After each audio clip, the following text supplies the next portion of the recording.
తాకట్లో ఉన్న బంగారాన్ని విడిపించి ఆ రోజున మార్కెట్ ధర కట్టి మిగిలిన డబ్బును మీకు అందిస్తుంది కొమ్మూరి గోల్డ్.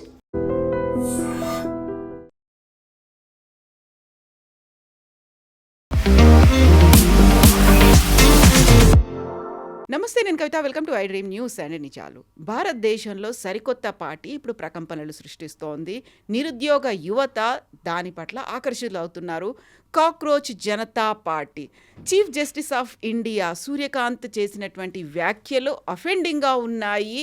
నిరుద్యోగ యువత వ్యవస్థ మీద పోరాడాల్సినటువంటి అవసరం ఉంది అనేటువంటి ఉద్దేశంతో ప్రారంభించినటువంటి ఈ సరికొత్త మూవ్మెంట్ మీద ఇప్పుడు జెన్జీ ఆగ్రహాలు వ్యక్తమవుతున్నాయా, లేకుంటే ప్రస్తుతం ఉన్నటువంటి పరిస్థితికి అది అద్దం పడుతుందా, లేకుంటే గతంలో వివిధ దేశాల్లో వచ్చినటువంటి జెన్జీ మూవ్మెంట్ భారతదేశంలో కూడా మొదలైందా? ఈ మొత్తం ఎపిసోడ్ని ఎలా చూడాలి? మనతో పాటుగా ఉన్నారు సీనియర్ జర్నలిస్ట్ సురేష్ కొచ్చతిల్ గారు. సార్ నమస్తే. మనం గతంలో బోల్డ్ అని పార్టీల గురించి మాట్లాడుకున్నాం, మూమెంట్స్ గురించి మాట్లాడుకున్నాం. But for the first time వచ్చినటువంటి కాక్రోచ్ జనతా పార్టీ అనేది దట్ ఈస్ టార్గెటింగ్ 2029 అన్నట్టుగా దానికి ఒక హ్యాండిల్ కూడా కనిపిస్తోంది. అదంతా కూడా మేము నిరుద్యోగ యువత వ్యవస్థ మీద పోరాడుతున్నాము అనేటువంటి ఉద్దేశంతో పెట్టినప్పటికి కూడా ఒక satirical comments chief justice of India Surya Kant చేసినటువంటి మాటల మీదే ఇది వచ్చింది అనేటువంటి ఒక క్యాంపెయిన్ రన్ అవుతోంది. నిజంగా ఎయిమ్స్ అనేవి ఎలా ఉన్నాయి, ఎక్కడికి వెళ్తోంది ఇది? This is only satire. ఎందుకంటే ఇది తయారు చేసిన మనిషి బాస్టన్ యూనివర్సిటీ నుంచి పబ్లిక్ రిలేషన్స్ చేశారు, యూఎస్లో కూర్చొని తయారు చేశాడు. ఆయనకి ఉద్యోగం లేదు, నిరుద్యోగం లేదు, బాగా ఉద్యోగం ఉంది ఆయనకి అక్కడ. So he started it as a satire. But మన దగ్గర దాదే చూపిస్తుంది, ఎంతమంది అన్ఎంప్లాయిడ్ ఉన్నారో అక్కడే కనిపిస్తుంది మనకి. చీఫ్ జస్టిస్ గారు చెప్పిన దానికి ఆయన రేట క్లారిఫికేషన్ కూడా ఇచ్చారు. ఫేక్ సర్టిఫికేట్ గురించి మాట్లాడారు. చాలామంది అన్ఎంప్లాయిడ్ ఫెలోస్ బీహార్, యూపీ లాంటి ప్లేసెస్ నుంచి ఫేక్ ఎల్ఎల్బి సర్టిఫికేట్ తెచ్చుకొని దాని మీద వచ్చి సుప్రీంకోర్టుకు వచ్చి నన్ను సీనియర్ అడ్వకేట్ చేయాలి, నేను 20 సంవత్సరాల ఎక్స్పీరియన్స్ ఉంది, 15 సంవత్సరాల ఎక్స్పీరియన్స్ ఉంది, ఆయన బర్త్ సర్టిఫికేట్ చూస్తే మ్యాచ్ కావట్లేదు అసలు. ఈ ఆర్డర్డ్ అన్ ఎంక్వైరీ. ఓకే, అది సిబిఐకి వెళ్తుందో ఎవరికి వెళ్తుందో తెలియదు. ఇప్పటికైతే పోలీస్ దగ్గర ఉంది ఎంక్వైరీ. అది చాలా పెద్ద ఒక సెన్సేషన్ క్రియేట్ చేసింది యూపీలో. ఎందుకంటే ఆల్మోస్ట్ 30% అక్కడ ఉన్న సర్టిఫికేట్లు అంతా దొంగ సర్టిఫికేట్లు అంట. Same with Bihar, same with Madhya Pradesh, same with Rajasthan. మిగతా అన్ని స్టేట్స్లో almost 30 to 35% certificates are fake and most of them are LLB certificates. ఎందుకంటే దాంట్లో మీకు ఆర్గ్యూ చేయడానికి తెలుసో తెలియగానే ఒక బ్లాక్ కోట్ వేసుకొని వెళ్ళిపోతే అయిపోతుందని చెప్పేసి పాపం సీనియర్ అడ్వకేట్స్ ఇంత కష్టపడి ఇన్ని సంవత్సరాలు పనిచేసిన తర్వాత వాళ్ళకి లేని రెస్పెక్ట్ వీళ్ళు తీసుకుంటున్నారు. సో దానికోసం సుప్రీంకోర్టుకు వచ్చి సుప్రీంకోర్టు టైం వేస్ట్ చేసినప్పుడు చీఫ్ జస్టిస్ కోపం వచ్చి ఆయన ఈ మాట అన్నారు. కొంతమందికి పని లేనప్పుడు మీడియా అయిపోతారు, కొంతమందికి పని లేనప్పుడు సోషల్ మీడియా అయిపోతారు, కొంతమంది ఇట్లా అడ్వకేట్స్గా తయారవుతారు, unemployed fellows and these are all cockroaches అని చెప్పారు. ఆర్టీఏ యాక్టివిస్టులు అవుతున్నారు, జర్నలిస్టులుగా అవుతారు. I'm telling you the sheer harassment. హైదరాబాద్లో చుట్టుపక్కల ఉన్న ఏరియాస్లో ఈ మీడియా అని చెప్పి ఒక మైక్, ఒక కెమెరా తీసుకొని తిరుగుతున్న చాలామంది ఉన్నారు అన్ఎంప్లాయిడ్ ఫెలోస్. వాడికి జర్నలిజం పక్క నుంచి కూడా వెళ్ళలేదు వాళ్ళు. మీకు కావాలంటే నేను ప్రూఫ్తో సహా ఇస్తాను నేను. And I gave you one example recently and I can tell you that. మాకు తెలిసిన ఒక ఫ్యామిలీ ఫ్రెండ్ రాంపల్లిలో ఉంటారు వాళ్ళు, కీసరా వాళ్ళు. అక్కడ కీసరాలో ఈ చాలామంది ఒక 20-30 మంది సోకాల్డ్ జర్నలిస్ట్ తిరుగుతున్నారు. వాళ్ళ దగ్గర ఒక ఐడి కార్డ్ వేసుకుంటారు. ఆ ఛానల్ పేరే మీరు ఎప్పుడు వినలేకుండా, వాళ్ళు అలా ఎడిటర్ పేరు తెలియదు వాళ్ళకి. ఒక స్టోరీ నువ్వు చేసావా యూట్యూబ్ లింక్ పంపి అంటే అది కూడా లేదు, ఏం లేదు. ఏంటంటే పొద్దున్న లేసి తిరుగుతారు వీళ్ళు. ఏదైనా బిల్డింగ్ చూస్తారు, ఆ కాంట్రాక్టర్ దగ్గర వెళ్తారు, మీరు ఎట్లా కడుతున్నారు, 1+3 పర్మిషన్ ఉంది, మీరు 1+4 కడుతున్నాడు. దట్ ఫెలో ఇస్ ఆల్సో ఇది కాంట్రవర్సీ అవాయిడ్ చేయడానికి he goes and give some money అన్నమాట. ఇది రాంపల్లి ఒక ఎగ్జాంపుల్ నేను ఎందుకు ఇచ్చానంటే నాకు తెలుసు చాలా మటుకు. అక్కడ ఈ హైడ్రా వాళ్ళు చేస్తున్న ఒక ప్రజావాణి ఒకటి ఉంది. ఆ ప్రజావాణిలో మ్యాక్సిమం కంప్లైంట్స్ వచ్చేది ఇట్లాంటి జర్నలిస్ట్ దగ్గర నుంచి. So I'm just giving an example. ఇది నాతో జరిగింది కూడా. నేను మా బిల్డింగ్ కడుతున్నాడు 2002లో 2003లో అల్వాల్లో. బిల్డర్ ఒకరోజు నన్ను పిలిచారు. I was in my house. ఈ కాల్ మీ సురేష్ గారు కొంచెం కిందకి వస్తారని. కిందకి వచ్చాను. కిందకి వస్తే ఇద్దరు ఉన్నారు. మన దగ్గర ఉన్న ఇప్పుడున్న top 1 number 1 channel and number 3 channel వాళ్ళ మైక్ పెట్టుకొని కెమెరాతో ఇద్దరు నిలబడి ఉన్నారు ఈ 2 బైక్ల మీద. సో మా బిల్డర్ అన్నారు, సార్ డబ్బులు అడుగుతున్నారు సార్. ఎంత అంటే 25,000 అన్నారు. నేను చెప్పి 25,000 ఎందుకని అడిగాను. సార్ వైలేషన్స్ ఉంది. నేను అడిగాను, ఏం వైలేషన్స్ ఉందని అడిగాను. తెలియదు, వైలేషన్స్ ఉందంతే. నేను చెప్పాను, I know your chief editor very well అని చెప్పి ఆమెకు ఫోన్ చేశాను. 2 నిమిషాలు వీళ్ళిద్దరు లేరు మాయం. So I'm trying to say cockroach Janata party అని పెట్టుకున్న అంతా కరెక్టే, బట్ దాంట్లో చీఫ్ జస్టిస్ని తిట్టడం it is going to become a contempt of court. ఇప్పుడు ఏమవుతుందంటే ఈ స్టార్ట్ చేసినోడు పాస్పోర్ట్ రివోక్ అయిపోతుంది, వాడు పాస్పోర్ట్ సస్పెండ్ అయిపోతుంది, వాడు అక్కడ లేని ఇక్కడ లేని పరిస్థితికి వచ్చేస్తాడు, అకౌంట్ డిలీట్ చేసేస్తాడు. Mark my words, with in maximum 3-4 days account delete చేసేస్తారు Instagram, because it's a controversial thing. Chief జస్టిస్ని అరెస్ట్ చేయాలి, మన ఎవరు చీఫ్ ఎలక్షన్ కమిషనర్ని అరెస్ట్ చేయాలి, చీఫ్ జస్టిస్కి రాజ్యసభ సీట్ ఇవ్వకూడదు. These are all political statements. మీకు గుర్తుంది గౌరవ్ గొగోయ్ గారికి సీట్ ఇచ్చారు, రాజ్యసభ సీట్. దాని వ్యతిరేకంగా ఎవరు ప్రొటెస్ట్ చేశారు? ఆమ్ ఆద్మీ పార్టీ, కాంగ్రెస్, వాళ్ళు జాయిన్ అయ్యారు. దిస్ వాజ్ స్టార్టెడ్ బై మన ఆమ్ ఆద్మీ పార్టీ ఫెలో. ఓకే, ఇది బాస్టన్లో తయారు చేసిన మంచి కాదు, ఇంకోటి ఇండియాలో కూర్చొని తయారు చేశారు. I have nothing against youngsters protest చేయడంలో ఏదైనా. నేను ఎప్పుడు కూడా చెప్తాను కవిత గారు, చీఫ్ జస్టిస్ చెప్పిన దానికి ఆల్మోస్ట్ 90% నేను కూడా ఐ అగ్రీ విత్ హిమ్. మన దగ్గర అన్ఎంప్లాయ్మెంట్ కాదు ప్రాబ్లం, మన దగ్గర employment is a problem. That to మన దగ్గర చాలామంది ఇప్పుడు కూడా కార్పెంటర్ దొరకరు, మీకు ఎలక్ట్రీషియన్ దొరకరు, అండ్ యూనో మీకు ఏం చెప్తారు ప్లంబర్ దొరకరు. యూ డోంట్ గెట్, ఎందుకంటే that are not considered profession. Modi గారు ఒకసారి ఈ పకోడా గురించి, పకోడా తలకే బేచో అంటాం, కానీ చాలామంది ఆయన మీద ఏంటి అది ప్రొఫెషన్ అది ఇది అన్నారు. మా ఇంటి దగ్గర పానీపూరి ఉన్నాడు, రోజుకి 10,000 రూపాయలు సంపాదిస్తాడు. I'm not exaggerating, minimum. వాడు మన ఇన్కమ్ ట్యాక్స్ నోటీస్ కూడా వచ్చింది అంటున్నారు, బికాజ్ ఆఫ్ గూగుల్ పే నుంచి వెళ్ళిన పేమెంట్స్ అని చెప్పి అక్కడ. So this is the kind of scenario మన దగ్గర ఉన్నది. చీఫ్ జస్టిస్ ఏం చెప్పారు, దానికి అసలు కనెక్షన్ ఏంటని అర్థం చేసుకోకుండా జస్ట్ ఫర్ పబ్లిసిటీ సేక్ చేసిన ఒక మూవ్ ఇది. అండ్ దాంట్లో చీఫ్ జస్టిస్ ఎగ్జాంపుల్స్ ఇచ్చారు, నంబర్ ఆఫ్ ఫ్రాడ్ సర్టిఫికేట్స్. ఇప్పుడు చూడండి, ఆయన చెప్పంగానే చాలామంది they are trying to deregister from the bar council of India. Bar council of India నుంచి ఆర్డర్ చేశారు, శ్రీ హూ ఆల్ హ్యావ్ రిజిస్టర్డ్ అని చెప్పేసి. లేదు, అంత దొంగ సర్టిఫికేట్లు అక్కడ. అండ్ కోర్ట్ టైం, ఆర్టీఐ కూడా అంతే కదా. ఇప్పుడు మీరు ఒక ఇల్లు కడుతున్నారు, కావాలని చెప్పి మీ వ్యతిరేకంగా ఆర్టీఐ ఇస్తారు. You are not government organisation to give reply to RTI. ఇవాళ పొద్దున్న చూస్తుంది బీసీసీఐ వ్యతిరేకంగా, బీసీసీఐ ఆర్టీఐ ఫైల్ చేసాం, వాళ్ళు రిప్లై చేయట్లేదు. They are not a government organisation. Modi గారు పీఎం కేర్స్ ఫండ్ స్టార్ట్ చేశారు, దాని వ్యతిరేకంగా ఆర్టీఐ వేశారు. కొంతమంది వాళ్ళ పని ఆర్టీఐ వేయడమే, and then blackmail after that. ఒకసారి ఇన్ఫర్మేషన్ మీ దగ్గర వచ్చిందనుకోండి, then they will go after blackmailing. మీ ఇన్కమ్ ట్యాక్స్ రిటర్న్స్ అడుగుతారు కొంతమంది, ఇవ్వకూడదు. That is the your private document. ఆ డాక్యుమెంట్ తీసుకుంటూ వాడు ఏం చేయొచ్చు ఆర్టీఐ తర్వాత. So let us look at the bigger picture. Yes, కంట్రీలో ఒక ఎంప్లాయ్మెంట్ క్రైసిస్ ఉందంటే ఉందంటాను నేను, కానీ దట్ ఈస్ ప్యూర్లీ బికాస్ మన దగ్గర కొన్ని courses are become invalidated totally. For example graduation courses are sheer waste. So chief justice ఏం చెప్పారో దాన్ని మొత్తం పిక్చర్ చూడకుండా జస్ట్ ఫర్ పబ్లిసిటీ సేక్ కొంచెం ఏదైనా మాకు కొంచెం ఇది వచ్చేస్తుంది, రేపు యాడ్లు కూడా రావచ్చు ఇన్స్టాగ్రామ్లో అని చెప్పి చేసిన పని. కానీ ఇది కంప్లీట్గా బ్యాక్ ఫైర్ అవుతుంది. And people should remember those who registered will also be in trouble. అర్థం చేసుకుంటలేరు వీళ్ళు. ఎవరెవరు కావాలని చెప్పి లైక్ కొట్టేశారు, జాయిన్ అయ్యారు, they will also get in to trouble tomorrow if the chief justice. అంటే of course you can't go after 500,000 members or 1 million members ఎంట పడలేరు మీరు. కానీ అట్లీస్ట్ ఆ prominent faces like Mahua Maitra join and she leave TMC. ఆమె TMC ఇచ్చేస్తుందా party, ఆమె ఇక్కడ join అయిపోతుందా? కాదు కదా, జస్ట్ ఫర్ పబ్లిసిటీ సేక్ అన్నమాట. So I'm totally against it. But chief justice ఏం చెప్పారో దాన్ని మనం ఒక బ్రాడర్ పిక్చర్ నుంచి అర్థం చేసుకోండి. Maybe the word used cockroaches was not correct, ఇంకేదైనా వర్డ్ యూజ్ చేస్తే బాగుంటుండే. కానీ the same time the meaning is correct. అంటే మన దగ్గర చాలామంది అన్ఎంప్లాయిడ్గా ఉన్నారు, కొంతమంది ఇన్ఫ్లుయెన్సర్స్గా తయారవుతారు, కొంతమంది యూట్యూబ్ ఛానల్స్ మొదలు పెడతారు which have no relevance to news or views or just for publicity sake. ఏదైనా డబ్బులు వచ్చాయి దాని మీద నడిపించుకుంటారు. ఇది నడుస్తుంది. నేను కరీంనగర్ వెళ్ళినప్పుడు 2 సంవత్సరాల ముందు ఒక అబ్బాయి వచ్చి కూర్చున్నాడు. I was doing a social media workshop. అక్కడ ఆల్మోస్ట్ 200-300 మంది వచ్చారు. నన్ను ఇన్వైట్ చేశారు అక్కడ ఒక ఆర్గనైజేషన్. ఒకడు ముందు వచ్చి కూర్చున్నాడు. ఈ came in a fancy car and white shoes, yellow shirt, typical పాత ఎన్టీఆర్ సినిమా లాగా వచ్చారు, వచ్చి కూర్చున్నారు.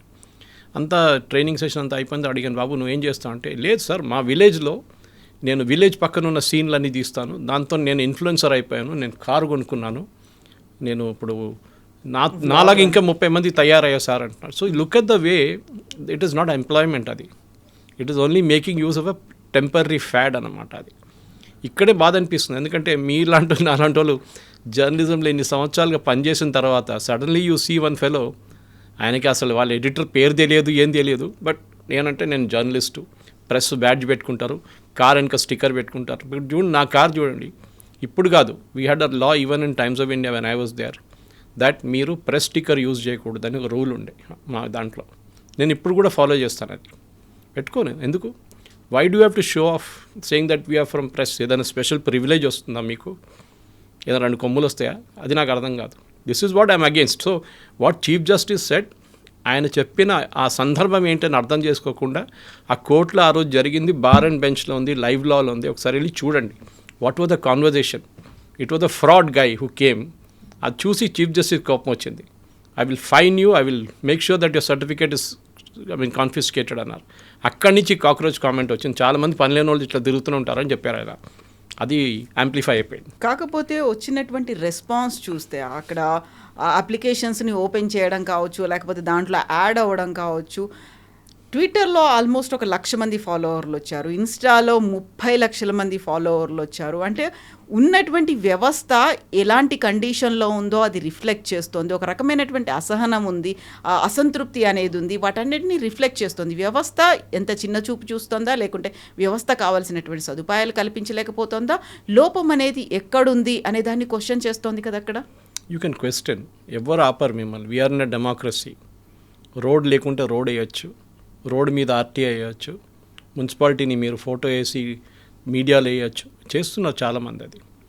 కానీ I know gentlemen called Gangadhara Katnam, మీరు వినుంటారు ఆయన పేరు. Doctor roads and doctor on the roads అంటారు. ఆయనతో నేను కూడా చాలా రోడ్ డాక్టర్ ఆయన. Now he's of course is very quiet, ఆయనకు హెల్త్ బాగాలేదు ఇప్పుడు. ఆయన చేస్తున్నప్పుడు నేను కూడా వెళ్తుండే. ఆయన ఉండేది బండల్గూడలో ఉండే ముందు. అక్కడికి వెళ్ళి అక్కడ కాకుండా హైటెక్ సిటీ వైపు ఏదైనా రోడ్ వేస్తున్నాం. That is the solution for it. Criticise చేయడం చాలా ఈజీ, ఏం పని చేయట్లేదు ఇక్కడ. ఫస్ట్ ఆఫ్ ఆల్ మీకు ఎందుకు ఉద్యోగం ఇవ్వాలని నేను అడుగుతాను. First this is the question I use to ask in every interview. నేను టైమ్స్లో ఉన్నప్పుడు ఆల్మోస్ట్ 18 yearsలో 16 years we went to campuses for ఇంటర్వ్యూస్కి వెళ్ళాం మేము, ఎంబీఏ స్టూడెంట్స్కి. 100 మందిని ఇంటర్వ్యూ చేస్తే కవిత గారు, యూ వోంట్ బిలీవ్, నేను ఒక్కరే కాదు, మా బాస్ కూడా ఉంటుండే, 2 ఉంటుండే, ఒక్కరు కూడా దొరకరు. సమ్టైమ్ లక్కీలీ ఒకరు దొరుకుతారు మీకు. That is the state of MBA colleges in Hyderabad, Secunderabad. ఇప్పుడు కూడా ఏం మారలేదు, స్టోరీ అదే ఉంది ఇప్పుడు కూడా. దొరకరు మీకు. ఎందుకు చేస్తున్నావని వాళ్ళ దగ్గర అడగాల్సి వస్తుంది. నేను అడిగాను చాలా మటుకు. యాక్చువల్గా డైలాగ్ మలయాళం సినిమా నుంచి అది. నువ్వు ఎందుకు చదువుకుంటున్నావు అని అడుగుతాడు. వాడు డిగ్రీ పేరు చెప్తా, అది కాదు, నువ్వు ఎందుకు చదువుకున్నావు అది చెప్పు. నువ్వు why are you studying? Because it's no use for you to study. మన దగ్గర ప్రాబ్లమ్ ఇస్ గవర్నమెంట్ నాకు ఉద్యోగం ఇవ్వాలి. It is like that. ఆ స్టేట్కి వచ్చేసింది. గవర్నమెంట్ నాకు జాబ్స్ ఇవ్వాలి. ఎందుకండి? Why should government give you jobs? Simple question. ఏమి అది ఎవరి గవర్నమెంట్ జాబ్స్ అంటే ఎవరు కడుతున్నారు? ట్యాక్స్ పేయర్ డబ్బులు అది.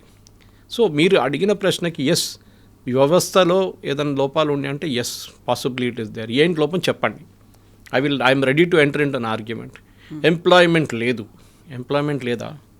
ఓకే, నేను చెప్పిన దాని ప్రొఫెషన్స్ ఉంది చూడండి, 3-4 అది చేయండి. వీళ్ళ పొద్దున మా ఇంట్లో అర్బన్ క్లాప్ని పిలిస్తే వాళ్ళు వచ్చారు, ఇమీడియట్గా యంగ్స్టర్స్ వచ్చారు. వాళ్ళు పని చేయట్లేదా? బట్ ఆ ప్రొఫెషన్ మీకు డిఫైన్ చేయట్లేదు. ఇన్స్టా హెల్ప్ వస్తుంది అర్బన్ క్లాప్లో, పని మనిషి ఇంటికి వచ్చి పని చేస్తారు మీకోసం. They are the real workers, they are the real hard workers. అట్లాంటి చాలామంది ఉన్నారు. అంగన్వాడీ వర్కర్స్ ఉన్నారు మీకు, ఆక్సిలరీ నర్సెస్ ఉన్నారు మీకు. ఎంత కష్టపడి పనిచేస్తారు. And their salaries 15,000, 16,000. కానీ దే డోంట్ కంప్లైన్ మచ్. సరే ఇప్పుడు 2,000 కావాలి, 3,000 కావాలని ప్రొటెస్ట్ చేస్తుంటారు వాళ్ళు. కానీ నేను చెప్పేది ఏంటంటే ఎస్, సిస్టంలో లోపాలు ఉందని చెప్పి 30 లక్షల మంది జాయిన్ చేయడం అంటే దట్ ఇట్ సెల్ఫ్ షోస్ వాడు అన్ఎంప్లాయిడ్గా కూర్చున్నాడని, పని లేని కూర్చున్నాడు ఇంటికాడ. సో ఎంప్లాయిడ్ ఉన్నోడు ఏదైనా పని చేస్తారు. డెఫినెట్గా he will find a way to work. ఉద్యోగం వస్తుంది. కానీ మన దగ్గర ప్రాబ్లం ఏంటి? నాకు ఒక ఏసీ క్యాబిన్ కావాలి, ఒక ల్యాప్టాప్ కావాలి, నేను ఎండలో పని చేయను. ఇవాళ పొద్దున నాకు 2 calls వచ్చినాయి మా ఫ్రెండ్స్ దగ్గర నుంచి, saying they need sales internship కోసం సేల్స్లో ఎంబీఏ నుంచి ఎవరైనా ఉన్నారని. మీ బిలీవ్ చేయరు, నా దగ్గర 6 రెజ్యూమేస్ పడున్నాయి టు వర్క్ ఇన్ మీడియా. నేను వాళ్ళ దగ్గర అడిగాను, అమ్మ నువ్వు సేల్స్లో వెళ్ళి చేస్తావా? Because you are doing mass communication anyway. లేదు, I only want to work in studio, not in the field. Reporting పని కూడా చేయరంట, ఎందుకంటే ఎండలో వెళ్ళాలి కదా. ఇది ప్రాబ్లం. I'm really frustrate. ఎందుకంటే నా 39 సంవత్సరాల ఎక్స్పీరియన్స్ అని చెప్తున్నాను నేను ఇది. I worked in the hotel industry. Kavitha garu, నేను ఒక వెయిటర్గా స్టార్ట్ చేశాను నా ప్రొఫెషన్. నేను చెప్పుంటాను బహుశా దీనికన్నా ముందు కూడా. I started my career. ఎప్పుడు ఐటీసీ బంజారా ఉండి, ఇప్పుడు తాజ్ బంజారా ఉంది, ఇప్పుడు అది అమ్మేశారు కూడా. ఆ ప్రొఫెషన్లో మా అమ్మగారు చెప్పారు నాకు, ఇది ఎందుకు చేస్తాను, ఇంట్లో కూర్చో, నేను ఇస్తాను డబ్బులు. 456 శాలరీ ఉండే నాది, 456 రూపీస్ 1986లో. But that is not the point. ఆ ప్రొఫెషన్ది ఒక ఇది ఉంది చూడండి, హార్డ్ వర్క్ అనేది, అప్పుడు నేర్చుకుంటారు మీరు. నేను ఇప్పుడు కూడా చెప్తుంటాను, there is no profession which is below you. మీరు ఏదైనా చేయొచ్చు, కానీ అంత బాగాలేదు, సిస్టమ్ బాగాలేదు. మీరేం చేశారు? What have you done? Have you like గంగాధర కట్నం, have you gone and repair the road? అది నా పని కాదు. మేము జిహెచ్ఎంసీకి ట్యాక్సులు కడుతున్నాం, వాళ్ళు వచ్చి రోడ్లు వేయాలి. This is typical debating point అనమాట. ఇది ఒట్టిగా సెన్సేషన్ కోసం 10 రోజుల తర్వాత ఈ కాక్రోచ్ పార్టీ కాదు, ఎవరు కనిపించారు మీకు. మనం దీనికన్నా ముందు కూడా చూసాం, ఆమ్ ఆద్మీ పార్టీ అని చెప్పి, a party that was born out a protest. ఇవాళ వాళ్ళ సంగతి ఏంటో మనం చూస్తున్నాం. మనం ప్రజలకు విసుకొచ్చేసింది. దే వాంట్, ఎస్ జాబ్స్ కావాలి, but are you qualified for the job? You are not qualified for the job. అది ప్రాబ్లం. అది అక్కడే మేజర్గా వస్తుంది. యంగ్స్టర్స్ మన దగ్గర 65% of population below 35 years of age. ఏం చేస్తున్నారు మీరు? అనలైజ్ చేసి చూడండి. ఫస్ట్ చేయాల్సింది, హైదరాబాద్లో ఉన్న చుట్టుపక్కల ఉన్న ఇంజనీరింగ్ కాలేజ్ నుంచి ఆల్మోస్ట్ తెలంగాణ మొత్తం కలిపితే 180,000 మంది ఎవ్రీ ఇయర్ పాస్అవుట్ అవుతారు. దాంట్లో minimum 1/3 will be computer science and electronics and communication. వీళ్ళకి ఉద్యోగం ఎక్కడి నుంచి వస్తుంది చెప్పండి? Not even 5% get jobs. కానీ హోర్డింగ్స్ మీద ఈ ఎడ్యుకేషనల్ ఇన్స్టిట్యూషన్స్ అంతా పెద్ద పెద్ద బోర్డులు పెడతారు. That is their problem. We are not getting in to that dispute. My point is simple. What are you doing about talent? టాలెంట్ని నేను ఎప్పుడు చెప్తాను చూడండి Kavitha garu, we need more ITIs, not IITs. IITs చాలా వచ్చేస్తున్నాయి. In fact I met IIT alumnis ముగ్గురిని కలిసాను మొన్న. కలిసినప్పుడు అదే అంటారు, sir faculty in the new IITs pathetic sir. Faculty బాగాలేరు సార్. ఐఐటీ మెడ్రాస్ కానీ, ఐఐటీ కాన్పూర్ కానీ, IIT Kharagpur, IIT Delhi, IIT Bombay, they are got fantastic faculty. కానీ కొత్త ఐఐటీస్లో ఫ్యాకల్టీ లేదు సార్. అది ప్రాబ్లం వస్తుందంట. So this is where the problem is. మీరు డైల్యూట్ చేసేస్తున్నారు స్టాండర్డ్స్. కరెక్ట్, మీకు మెడికల్ కాలేజెస్ చాలా కావాలి, ఎక్స్పాండ్ చేశారు లైక్ క్రేజీ. ఇప్పుడేంటి, అక్కడ కూడా ఫ్యాకల్టీ ఇష్యూస్ ఉన్నాయి. సో మన దగ్గర చేయాల్సిందంటే బేసిక్లీ, కరెక్ట్ చెప్పారు మోదీ గారు కూడా ఒకసారి చెప్పారు, that we need employment oriented courses. అది మన దగ్గర జరగాలి. ఎందుకంటే ఫ్రస్ట్రేషన్ అక్కడే ఉంది. చదువుకున్న నాకు చెప్పండి, హైదరాబాద్లో కాల్ సెంటర్లో పనిచేయని ఎవరైనా ఉన్నారు? అందరు పనిచేస్తారు. ఎవరికైనా ఏం లేకుండా కాల్ సెంటర్కి వెళ్ళిపోతారు వాళ్ళు ఉద్యోగం చేసి. That is it's available. కానీ దాంట్లో బర్న్అవుట్ ఉంటుంది, నైట్ షిఫ్ట్ ఉంటుంది, అన్ని ఇష్యూస్ ఉన్నాయి దాంట్లో కూడా. I have worked in an organisation which had night shift. మేము చూసాం ప్రాబ్లమ్స్ దాని గురించి. బట్ ఇది ఒక సెన్సేషన్ కోసం చీఫ్ జస్టిస్ని తిట్టడము, chief election commissioner which is a constitutional బాడీని అరెస్ట్ చేయాలని చెప్పి డిమాండ్ చేయడము. ఏం చెప్తారు, చాలా మటుకు డిమాండ్స్ చెప్పారు. It looks all typically Congress statement or Aam Aadmi party statement లాగా కనిపిస్తుంది. అది కాకుండా ఒక సెటైరికల్గా పెట్టినట్టుగా క్యాంపెయిన్ అనిపించట్లేదు. అందులో ఇంటర్వ్యూలు కూడా ఇస్తున్నారు. గోడీ మీడియాని దగ్గరకు రావద్దు, మేము మీకు ఇంటర్వ్యూలు ఇవ్వదలుచుకోలేదు. గోడీ మీడియాకు చెందినటువంటి యాంకర్లు కావచ్చు, జర్నలిస్టులు కావచ్చు, please note we are not giving you interviews అనేది. బట్ వాళ్ళు కూడా ఒక జర్నలిస్ట్ని పెట్టుకున్నారు. సీజే ఏం మాట్లాడారు దాన్ని వివరిస్తున్నారు. వాళ్ళకంటూ ఒక వెబ్సైట్ పెట్టుకున్నారు, వాళ్ళకు ఉన్నటువంటి ఎజెండాలు పెట్టుకున్నారు. లేజీ కావచ్చు, డెమోక్రటిక్ కావచ్చు, లేకపోతే ఏ అజెండాలు ఉన్నాయో వాటన్నిటిని పెట్టుకొని చాలా సీరియస్గానే ముందుకెళ్తున్నట్టు కనిపిస్తోంది కదా అక్కడ. And clear indication, Godi media వద్దు అనేది. ఎవరంటారు గోడీ మీడియాని? Who calls medias Godi media? It's Congress. So it's very obvious ఎవరు తెస్తున్నారు ఇది అనేది. It's an opposition party led venture ఇది. మనం I would have taken them seriously if they had not used all these words. దీంట్లోనే చాలా మటుకు కొంచెం సెన్స్ ఉన్న వాళ్ళకి కూడా కనిపిస్తుంది ఇదొక అజెండా క్యాంపెయిన్ అని చెప్పి. ఎక్కువ రోజులు నడవదు. ఎందుకంటే all you need one FIR. One FIR is good enough. మధ్యప్రదేశ్లోనో, అస్సాంలోనో, ఢిల్లీలోనో, యూపీలోనో ఒక ఎఫ్ఐఆర్ వేస్తే చాలు. చీఫ్ జస్టిస్ని తిట్టారు, all those fellows who are there will disappear overnight. మాయమైపోతారు అందరు, ఒక్కడు కనిపించాడు మీకు. ఎందుకంటే వాళ్ళు జైలు అని వాళ్ళు ఇవాళ దాకా చూడలేదు, వాళ్ళు పోలీస్ స్టేషన్ చూడలేదు చాలామంది. దీంట్లో ఇది పబ్లిసిటీ కోసం, షియర్ పబ్లిసిటీ కోసం చేస్తున్నారు. అండ్ వీళ్ళకి దాని ఇంప్లికేషన్స్ అర్థం కావట్లేదు. They are not mature enough to understand the implications. Chief జస్టిస్ని మీరు తిట్టలేరు, it will become a big issue. ఆయన కూర్చోరు ఆ కేసులో, ఇంకా 2 జడ్జిలు కూర్చొని they will order the arrest of these fellows. అప్పుడు ఏమవుతుంది? అప్పుడు అప్పుడు ఇదే అరెస్ట్ చేసిన వాళ్ళు ఏడుస్తారు, మమ్మల్ని అరెస్ట్ చేశారు, ఫ్రీడమ్ ఆఫ్ ఎక్స్ప్రెషన్ లేదు, మోదీ గారిని నార్వేలో క్వశ్చన్ చేసినట్లు అయిపోతుంది. అది the fellows who don't know difference between a press briefing and a press conference ఇట్లాంటిది. And then we are educated. What educated? That's a question I want ask. What is your education? మీకు ఉద్యోగం ఎందుకు ఇవ్వాలో చెప్పండి ముందు. The same question I'm asking. Tell why we should take you. ఇప్పుడు ఉద్యోగం ఎందుకు ఇవ్వాలి, లేకపోతే నిరుద్యోగం ఎందుకుంది, ఎందుకు ప్రాపర్గా చదువుకోలేదు, ఇవన్నీ అనుకుంటున్నప్పుడు they are raising one more question. ఇప్పుడు ఎంతసేపు సీజేఐ రాజీనామా చేయాలా, ఎలక్షన్ కమిషన్ ఆఫ్ ఇండియా ఆయన రాజీనామా చేయాలి అనే దాంతో పాటుగా ధర్మేంద్ర ప్రధాన్ ఎవరైతే మినిస్టర్ ఉన్నారో ఆయన కూడా హీ షుడ్ ఆల్సో రిజైన్. ఎందుకంటే ఈ నీట్ని ప్రాపర్గా కండక్ట్ చేయట్లేదు. ఇన్ని లక్షల మంది, ఆల్మోస్ట్ 22 లక్షల మంది నీట్ ఎగ్జామ్ రాస్తే అక్కడ పేపర్ లీక్ అవుతుంది, దాన్ని కూడా మీరు ప్రాపర్గా హ్యాండిల్ చేయట్లేదు. ఇవన్నీ లొసుగులు, లోపాలు, ఇంత వ్యవస్థలో నిర్లక్ష్యాన్ని పెట్టుకొని ఇంకొక నిరుద్యోగం మీదనే మీరు ఎందుకు మాట్లాడుతున్నారు? వాళ్ళది ఒక ఫెయిర్ డిమాండ్ లాగా అనిపించట్లేదా అది? Dharmendra Pradhan I'm not holding. ఆయన గురించి నేను అసలు డిఫెండ్ కూడా చేయట్లేదు. ఆయన రాజీనామా చేయాలంటే ఆయనకే అనిపించాలి రాజీనామా చేయాలని చెప్పి. లేకుంటే మీరు కోర్టుకి వెళ్ళండి, go to the court and court will say yes he has to resign. Okay, or ఆయన వ్యతిరేకంగా ఒక ఎంక్వైరీ పెడతారు. But then it will come out that ఆయనకి ఎగ్జామ్కి సంబంధం లేదు. Is only a minister. రేపు tomorrow another exam paper leaks, అప్పుడు ఏమవుతుంది? అప్పుడు మళ్ళీ రాజీనామా అంటారు. లాల్ బహదూర్ శాస్త్రి గారు when you were the railway minister he resign due to railway accident. దాని తర్వాత ఎంతమంది రిజైన్ చేశారు? మధు దండవతి రిజైన్ చేశారు ఒకసారి రైల్వే యాక్సిడెంట్ జరిగినప్పుడు. అప్పుడు I think the Pradhan Mantri was either Morarji or Chandrashekhar, నాకు గుర్తులేదు, వీళ్ళిద్దరిలో ఎవరండి, I think it was Morarji Desai. ఆయన అడిగారంట మీరు ఎన్నిసార్లు రాజీనామా చేస్తారని అడిగారంట. రేపు మీరు ఇంకో మినిస్ట్రీకి వెళ్తారు, అక్కడ ఏదైనా యాక్సిడెంట్ జరిగింది, ఫ్యాక్టరీలో ఒక బ్లాస్ట్ జరిగింది, మళ్ళీ మీరు రాజీనామా చేస్తారు. సిస్టమ్ని కరెక్ట్ చేయాలి. I agree with you, NEET is a big issue. JEE papers leak ఎందుకు అట్లా చెప్పండి నాకు. Why is JEE papers not leaked? One, CBT, అది ఇట్స్ కంప్యూటర్ బేస్డ్ టెస్ట్. రెండోది it's conducted by an IIT by circular. ఒకసారి IIT Madras చేస్తారు, next time IIT Bombay చేస్తారు, IIT Kanpur, IIT Kharagpur, అట్లా మొత్తం తిరుగుతుంది దేశం అంతా ఇది. So they have the standard, వాళ్ళు సెట్ చేసుకున్నారు. సిఏ ఎగ్జామ్ జరుగుతుంది మీకు, సిఏ ఎగ్జామ్ పేపర్ లీక్ అయింది, వాళ్ళ దాకా అలిగేషన్స్ వచ్చిందా? రాలేదు. సిస్టంలో ఎప్పుడు కొనేటోడు ఉంటే అమ్మేటోడు ఉంటాడు. అది first we are not understanding that part. లక్షలు ఇచ్చి పేపర్లు కొనడానికి రెడీగా ఉన్న కొంతమంది ఉన్నారు మన దేశంలో. కోట్లు ఇస్తారు కావాలి, ఎందుకు? వాళ్ళ పిల్లల్ని డాక్టర్ చేయాలని. And we are not looking at them. మన సిస్టంలో డబ్బులు ఇవ్వడానికి రెడీగా లేకపోతే లీకేజ్ ఉండదు మీకు. And that is the main fact. I'm not again holding any brief for Dharmendra Pradhan. ఆయన రాజీనామా చేయండి, ఆయనతో చేపియండి మీరు. I have nothing against him or for him.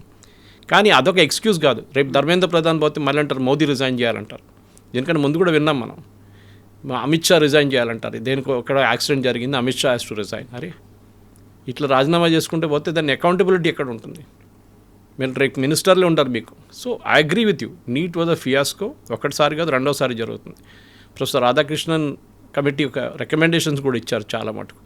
ఆ రికమెండేషన్స్ ఫాలో అయ్యారు. క్వశ్చన్ పేపర్ సెట్టింగ్లో కానీ, క్వశ్చన్ పేపర్ ప్రింటింగ్లో కానీ, జీపీఎస్ అడ్మిషన్స్, స్టేట్ బ్యాంక్లో డిపాజిట్ చేసే క్వశ్చన్ పేపర్, కెనరా బ్యాంక్లో డిపాజిట్ చేసే క్వశ్చన్ పేపర్, 2 సపరేట్ సెట్స్ ఉంటుంది, పేపర్లు మిక్స్ చేయాలి, అన్ని రికమెండేషన్ చేశారు. అప్పుడు కూడా సిస్టమ్ ఫెయిల్ అయింది. ఆలోచించండి. అండ్ ఇదే మనం ఫస్ట్ అర్థం చేసుకోవాలి. మన దేశంలో ఉన్న ఈ మాట్లాడుతున్న ఎంతమంది నడుస్తున్న కార్లో డోర్ ఓపెన్ చేసి బయటికి స్పిట్ చేస్తారు. వెరీ రీసెంట్గా మనకి ఒకరు చనిపోయారు కూడా, బైక్ మీద వెళ్తున్నటువంటి ఒక లేడీ చనిపోయింది. And these are educated fellows, the same fellows who speak about unemployment, Modi, Dharmendra Pradhan wrong side of the road నుంచి డ్రైవ్ చేస్తారు. సివిక్ సెన్స్ అనేది లేదు, zero civic sense we have. అయితే ఇప్పుడు గతంలో మనం చూసాము, నేపాల్ చూసాము, బంగ్లాదేశ్ చూసాము, శ్రీలంక చూసాము. అక్కడంతా కూడా జెన్జీ మూమెంట్ అనేది వచ్చింది. ఒక ప్రభుత్వానికి వ్యతిరేకంగా అందరూ ఏకమయ్యారు, రోడ్ల మీదకి వచ్చారు, ఆందోళన చేస్తున్నారు. గతంలో ఒక పిలుపునిచ్చారు, అందరూ రోడ్ల మీదకి వస్తారు, ప్రభుత్వానికి వ్యతిరేకంగా జెన్జీ తిరగబడబోతోందని. ఇప్పుడు 2 రోజుల్లోనే ఒక విపరీతమైనటువంటి మూమెంట్, ఒక వేవ్స్, క్రియేటింగ్ వేవ్స్, ఒక మ్యాసివ్ హ్యూజ్గా కనిపించింది అనుకున్నప్పుడు ఇది కూడా జెన్జీకి ఒక ప్రతిరూపం. జెన్జీ వాళ్ళలో ఉన్నటువంటి ఆగ్రహాన్ని, ఆందోళనని, ఆవేశాన్ని బయట చూపిస్తోంది. ఇది ఇంకా మ్యాసివ్గా అవబోతోంది అనేది. నిన్న పాకిస్తాన్లో ఒక సైఫర్ లీక్ జరిగింది, మీకు తెలుసు. సైఫర్ ఒక డాక్యుమెంట్, అంటే ఒక కేబుల్, డిప్లొమాటిక్ కేబుల్ లీక్ అయింది. దాంట్లో చాలా క్లియర్గా వచ్చింది దాట్ ఈ జెన్జీ మూమెంట్ బంగ్లాదేశ్లో జరిగింది అండ్ పాకిస్తాన్లో చేసింది. పాకిస్తాన్లో ఒక జెన్జీ లేకుండా అనుకోండి, అక్కడ గవర్నమెంట్నే మార్చేశారు. బట్ బంగ్లాదేశ్లో చేసింది was a American operation led by CIA and funded by George Soros. శ్రీలంకలో జరిగింది కదా, శ్రీలంకలో ఏం జరిగింది దాని తర్వాత? లెఫ్టిస్ట్ గవర్నమెంట్ వచ్చింది అక్కడ. ఓకే, అమెరికా ఏమనుకున్న రైటిస్ట్ గవర్నమెంట్ వస్తుంది, అక్కడ లెఫ్టిస్ట్ కమ్యూనిస్ట్ గవర్నమెంట్ వచ్చేసారు అక్కడ. నేపాల్ ఈయన వచ్చి కూర్చున్నారు, ర్యాపర్. ఆయన ఫస్ట్ రాగానే కస్టమ్స్ డ్యూటీ పెట్టిండు, భారతదేశం నుంచి వచ్చే ప్రోడక్ట్స్ మీద కస్టమ్స్ డ్యూటీ అన్నారు. వాళ్ళ కోర్టు కొట్టిపడేశారు. He said I won't meet Sergio Gor, American అంబాసిడర్ని కలవను, నేను only prime minister to prime minister కలుసు. Sergio Gor went back, mark my words, this gentlemen will not even be there for the next 6 months.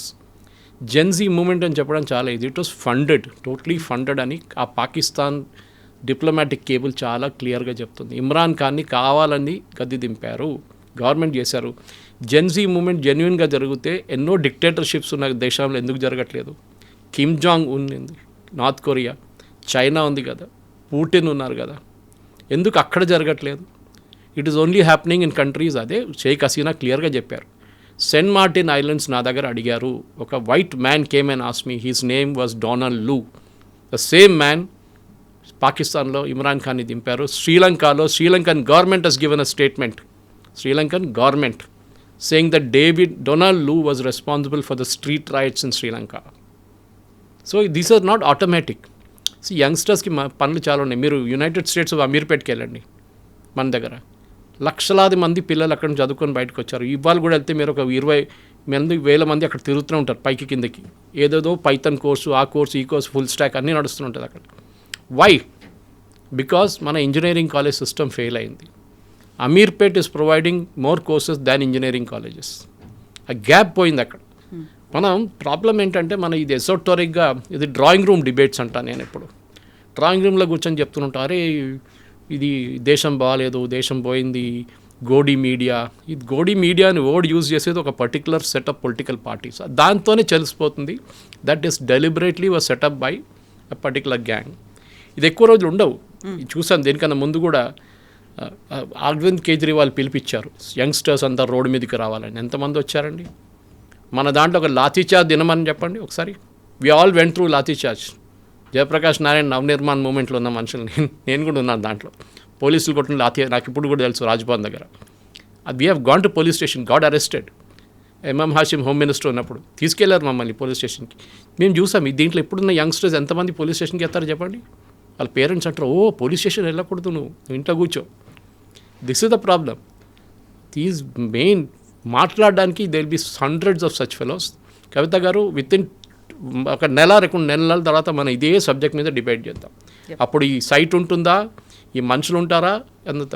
Delete చేయిస్తున్నారనే కదా, hack అవుతున్నాయి, లేకుంటే password it will go automatically. Because once you abuse the chief justice of India, contempt of court is automatic. Just court will give an issue to Meta and others, to Twitter, saying that remove it, X saying you remove it, ante delete the account, finish. దాంతోని ఈ party బంద్ అవుతుంది, అన్నీ బంద్ అయిపోతుంది. Action should be taken against people who have done this. Okay, వాళ్ళ passport black అయిపోతుంది. ఇప్పుడున్న youngsters ఎంతమంది register చేశారో వాళ్ళ పేర్లు అన్నీ పోలీస్ దగ్గర ఉంటుంది. Why get in to trouble? అర్థం కావట్లేదు నాకు. వీళ్ళకి దీని ఇంప్లికేషన్ తెలియదు కవిత గారు. దట్ వాళ్ళ కెరియర్ మొత్తం పోతుంది. ఒక టైంలో Communist Party of India first government కేరళలో ఫామ్ చేసినప్పుడు my uncle was one of the earliest civil service officer, మా ఫాదర్ యంగర్ బ్రదర్. ఆయన కన్ఫర్మేషన్ సివిల్ సర్వీస్కి 6 నెలలు ఆపెట్టారు. ఎందుకంటే ఆ టైంలో Jawaharlal Nehru ordered a special check and later Indira Gandhi also, that any graduate from Kerala civil సర్వీస్లో క్వాలిఫై అయితే స్పెషల్ బ్యాక్గ్రౌండ్ చెక్ ఉండాలంట వాళ్ళది. ఎందుకంటే వీళ్ళు కమ్యూనిస్ట్ ఉండొచ్చు అని చెప్పేసి. అదే పరిస్థితి వస్తుంది. మీ బ్యాక్గ్రౌండ్ చెక్ ప్రతి ఉద్యోగానికి ఉంటుంది, not just government sector, private సెక్టర్లో కూడా మీ బ్యాక్గ్రౌండ్ చెక్ చేస్తారు. మీరు ఇట్లాంటి పనులలో పడారంటే మీ ఉద్యోగం ఉండదు రేపు. Please understand the implication. నేను యంగ్స్టర్స్కి ఎందుకు చెప్తున్నా అంటే I gone through that process. Background చెక్లో నాకు నవనిర్మాణ్ మూమెంట్లో వచ్చిన అది నా మీద ఉండే బ్లాక్ మార్క్, కానీ that is the genuine movement. Jayaprakash Narayan garu పిలిపించారు, మేము అందరు రోడ్ మీద దిగాము. అప్పుడు జెన్జీ అని గెన్జీ అని ఏం పేరు లేకుండే. We all got on to the road. But that is not what it is now. It is a political movement. And ఒకసారి పొలిటికల్ మూమెంట్లో వెళ్తే you be ready for the consequences, no problem. నేను మళ్ళీ అదే చెప్తాను, ప్రాబ్లమ్స్ లేదని. కానీ మా దేశంలో చాలా ప్రాబ్లమ్స్ ఉన్నాయి. అన్ఎంప్లాయ్మెంట్ ఒకటే కాదు, మీరు క్యాస్ట్ పాలిటిక్స్ చూడండి, క్యాస్ట్ డిస్క్రిమినేషన్ చూడండి, మహిళల మీద చేసే అత్యాచారాలు చూడండి. నిర్భయ జరిగింది, విత్ ఇన్ అనదర్ 2 వారాల ముందు మళ్ళీ మూవింగ్ బస్లో మళ్ళీ రేప్ జరిగింది ఢిల్లీలో. వాట్ చేంజెస్ అవి బ్రాట్ అబౌట్? వాట్ చేంజెస్ మీరు ఏం తీసుకొచ్చారు చెప్పండి? ఏం లేదు. కానీ ఇట్లాంటి ఒక కాక్రోచ్ పార్టీ పెట్టుకుంటారు, రేపు సడన్గా ఒకరిని అరెస్ట్ చేయగానే మిగతా అందరూ మాయమైపోతారు. But your name will be there in the record. అది పోలీసు వాళ్ళు డిగౌట్ చేస్తారు, ఇంటెలిజెన్స్ బ్యూరో తీస్తారు, దాని కాంప్లికేషన్ సపరేట్గా ఉంటుంది. Please be ready for it. If you want to fight, get in to politics full time, no problem. Yes sir, thank you so much. Thank you very much. Thank you.